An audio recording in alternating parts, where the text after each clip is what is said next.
मैं डॉक्टर रवि राय आप सभी दर्शकों का हार्दिक स्वागत करता हूं।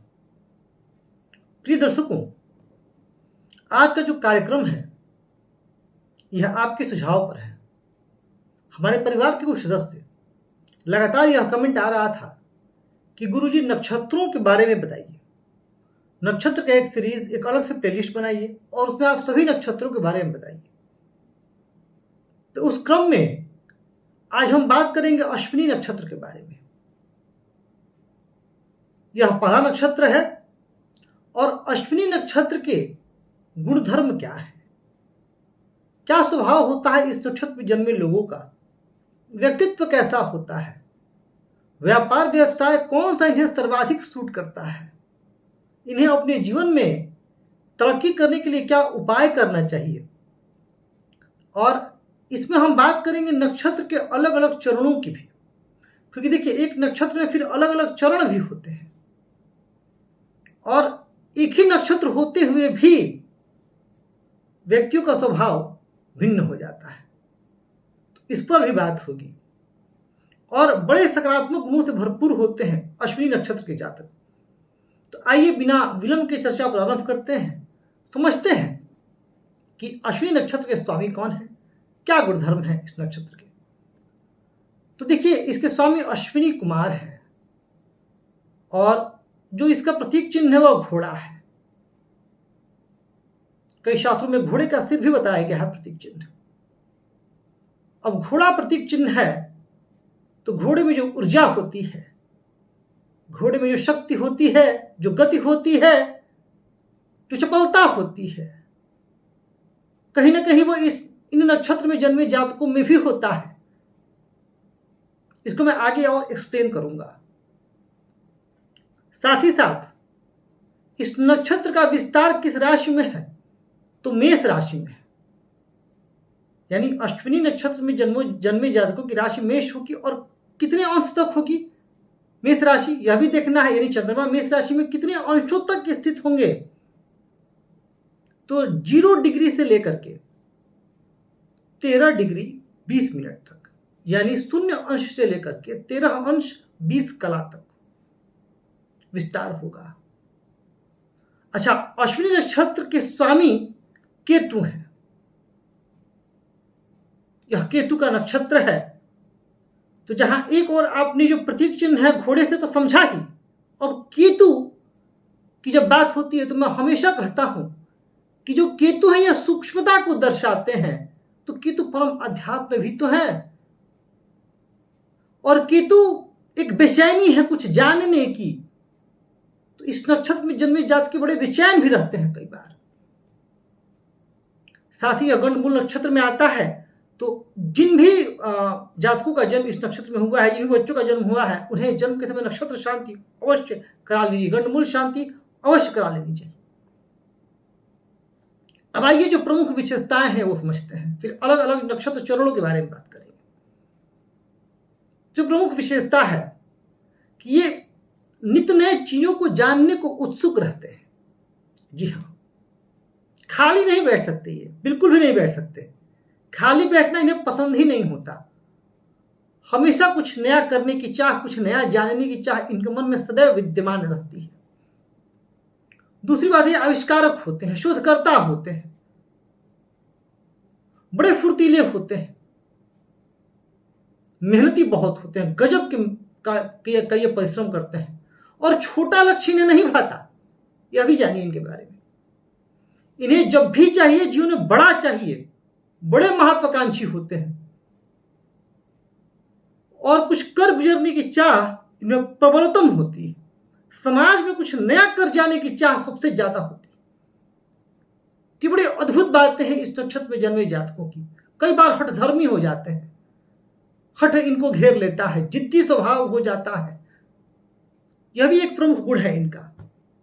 पर हां, सक्रियता है इनके अंदर, गजब के सक्रिय रहते हैं, आत्मविश्वास भरे रहते हैं, निडर होते हैं, डरते नहीं हैं। जो भी बातें हैं स्पष्ट रूप से मुख पे बोल देंगे आपके। साहसी होते हैं। तो ये गजब का स्वभाव है इनका। ये कुछ सकारात्मक पहलू है इनके जीवन के बारे में। साथ ही साथ इस सकारात्मक पहलू के साथ कुछ नकारात्मक चीजें भी जुड़ी हुई हैं, और ये जानना जरूरी इसलिए है कि जब हम दोनों को जानेंगे तो ये हम अपने नकारात्मक पक्ष में कुछ सुधार कर पाएंगे। कई बार ये निराश हो जाते हैं, जब निराशा इनको घेर लेती है तो फिर बहुत ज्यादा निराश हो जाते हैं, कई बार ये बहुत ज्यादा आलसी हो जाते हैं उस सिचुएशन में मेंटली। तो कई बार ये अपनी बातें दूसरों पर थोपने लगते हैं, अभी पाया गया है। कई बार जिद और अहंकार की वजह से अपना नुकसान कर जाते हैं। अब अश्विनी नक्षत्र के जातकों को जो महादशा क्रम मिला है उसमें जिन जिन ग्रहों की महादशा आने वाली है वो ग्रह अगर अच्छी स्थिति में है, बलवान है और ये सफल होते जाए, तब तो आप पूछिए मत ये कहां तक पहुंच जाते हैं, गजब का कॉन्फिडेंस हो जाता है। लेकिन अगर गलती से इनके जीवन के मध्य में, और आप भी जरूर कमेंट करके बताइएगा अगर आपका अश्विनी नक्षत्र है और अगर जीवन के मध्य में 20 से 40 की उम्र ऐसे ग्रहों की महादशा आगे जो मजबूत नहीं हो जन्म कुंडली में या अच्छी स्थिति में ना हो, तो फिर ये जो निराशा इनको घेर लेती है उससे जल्दी उबर नहीं पाते, फिर बहुत ज्यादा पेसिमिस्टिक एटीट्यूड हो जाता है लाइफ के प्रति, फिर कई बार ये हिम्मत हारने भी लग जाते हैं। अमूमन ये स्वभाव नहीं है इनका, मैं कहूंगा यहाँ पर दोबारा, हिम्मत हारना इनका स्वभाव कदापि नहीं है, परंतु जो लंबे समय तक अगर जो महादशा ऐसी आ गई तो कुछ जातकों के साथ ये समस्या भी मैंने आते हुए देखा है। अगर बात स्वास्थ्य के पहलू की जाए तो अमूमन चूंकि ये चंचल हैं, एक्टिव हैं, अपने फिटनेस पे ध्यान देते हैं, ये बड़े पॉजिटिव गुण हैं इनके, तो ये फिट रहते हैं। फिर भी इनको पेट से संबंधित समस्या, डाइजेशन से संबंधित दिक्कत, और अगर जन्म कुंडली में बुध की स्थिति अच्छी ना हो, बुध केतु के साथ स्थित हो, केतु के नक्षत्र में होगा, पाप प्रभाव हो, अशुभ भावों में हो, तो चर्म रोग की समस्या इनके साथ आती है। अब बात करते हैं नक्षत्र चरणों की, कि जैसे अश्विनी नक्षत्र के प्रथम चरण, द्वितीय चरण, तृतीय चरण और चतुर्थ चरण में क्या क्या फल होता है। तो अश्विनी नक्षत्र के जो प्रथम चरण के स्वामी हैं वो मंगल है, और मंगल ऊर्जा के कारक ग्रह होते हैं। तो अश्विनी नक्षत्र के उन जातकों का जिनका जन्म प्रथम चरण में हुआ है, नक्षत्र के प्रथम चरण में, यानी 0 डिग्री से लेकर के 3 डिग्री 20 मिनट्स तक जिनका जन्म हुआ है, उनको आप देखिएगा कि गजब का साहस है, गजब की निडरता है, गजब का नेतृत्व करने का गुण है इनके अंदर, प्रबल आत्मविश्वास है, बड़े अच्छे लीडर होते हैं, बॉ लीडर होते हैं, और ये पथ प्रदर्शक होते हैं, समाज को एक नई दिशा दिखाते हैं। ऐसे जातक ऊर्जावान होते हैं, सक्रियता इनका विशेष गुण बन जाता है, और स्पष्टवादी भी होते हैं, और कई बार जल्दबाजी में अपना काम बिगाड़ते भी हैं, कई बार क्रोध में अपना काम बिगाड़ते भी हैं। ये प्रथम चरण हुआ। अब दूसरे चरण में जिनका जन्म हुआ, तो इसके स्वामी कौन? तो इसके स्वामी शुक्र दूसरे चरण के। अब शुक्र का प्रभाव रहेगा इन पर। अब देखिए अंतर हो जाएगा यहीं पर। अब जिनका प्रथम चरण में जन्म हुआ है उनका स्वभाव कुछ और प्रमुखता लिए। देखिए स्वभाव तो कुछ कुछ चीजें तो सब में रहेंगी, पर होता है ना कि कुछ विशिष्ट गुण जो किसी एक में ज्यादा है। अब ये जो जिनका जन्म दूसरे चरण में होगा वो ऑर्गेनाइज्ड होंगे, बड़े डिसेंट होंगे, सभ्य होंगे, सोशल दायरा जो है उनका विकसित होगा, और लोगों को लेकर के चलने में विश्वास रखेंगे, फ्रेंडली होंगे, एक मित्रतापूर्वक व्यवहार करेंगे। जहां प्रथम चरण में स्पष्टवादी थे, सही गलत तुरंत मुंह पे बोल दिया, वहीं दूसरे चरण वाले थोड़ा सा सोचेंगे, विचारेंगे कि बात बोलनी चाहिए कि नहीं बोलनी चाहिए, मित्रता निभे रहेगी कि नहीं रहेगी, थोड़ा सा ये सोचते हैं। बात अगर की जाए तीसरे चरण की, तो तीसरे चरण के स्वामी कौन बनते हैं? बुध। अब इस चरण में जिनका जन्म होगा उनके अंदर जो कम्युनिकेशन स्किल होगी, जो भाषा शैली होगी, जबरदस्त होगी, संप्रेषण शक्ति जबरदस्त होगी। कब किस बात को कहाँ कहना है, किस ढंग से प्रस्तुत करना है, कब अपनी बात मनवा लेनी है, कैसे अपना काम निकलवा लेना है, इसमें ये माहिर हैं। अच्छे ओरेटर हैं, अच्छे वक्ता हैं, पब्लिक स्पीकिंग बड़ी अच्छी है, कन्वर्सेशन में बड़े अच्छे हैं, डिबेट्स में बड़े अच्छे हैं, पब्लिक डीलिंग्स में अच्छे हैं, जनसभा को संबोधित करने में अच्छे हैं, तो ये एक पॉजिटिव क्वालिटी है। व्यापार व्यवसाय में अच्छे हैं, मैथ्स में अच्छे हैं, गणित कंप्यूटर्स में अच्छे हैं, साइंस में अच्छे हैं, ऑकल्ट साइंसेस में भी अच्छे हो सकते हैं। डिपेंड करता है कि आपकी जन्म कुंडली में बुध कितने ताकतवर स्थिति में। जितनी ताकतवर स्थिति में बुध होंगे उतनी पॉजिटिव क्वालिटीज आप में होगी। तो ये तीसरे चरण की बात होगी। अब बात कर ली जाए चतुर्थ चरण की, तो स्वामी कौन? चंद्रमा। इमोशनल होते हैं। अब देखिए कहां कितना अंतर आ रहा है। जो प्रथम चरण में था वो एक्टिव, एनर्जेटिक, डोमिनेटिंग मंगल, वहीं जो चतुर्थ चरण में आ गया ये हीलर्स होते हैं। क्योंकि अब मून चंद्रमा को माता की संज्ञा दी गई। अब चंद्रमा, अब माता का स्वभाव कैसा होता है? क्या मां अपने पुत्र को कभी कष्ट में देख सकती है क्या? कभी नहीं। स्वयं माता कष्ट सह लेगी और अपने पुत्र को कष्ट में नहीं देख सकती। तो वही ये होते हैं, स्वयं दुख सह लेंगे, दूसरों को कष्ट में नहीं देख सकते। दूसरों को तकलीफ में देख के इनकी अंतरात्मा दुखती है, इन्हें पीड़ा होती है, क्षुब्ध हो जाते हैं ये दूसरों को कष्ट में देख करके, भावुक हो उठते हैं, द्रवित हो उठते हैं। फिर सोचते हैं कि क्या मैं करूं कि इनके जीवन में परिवर्तन आए, ऐसा मैं क्या करूं कि लोगों में एक सकारात्मक बदलाव आए, लोग खुश रहें, सुखी रहें। ये इनका जो पूरा थॉट प्रोसेस होता है ये होता है।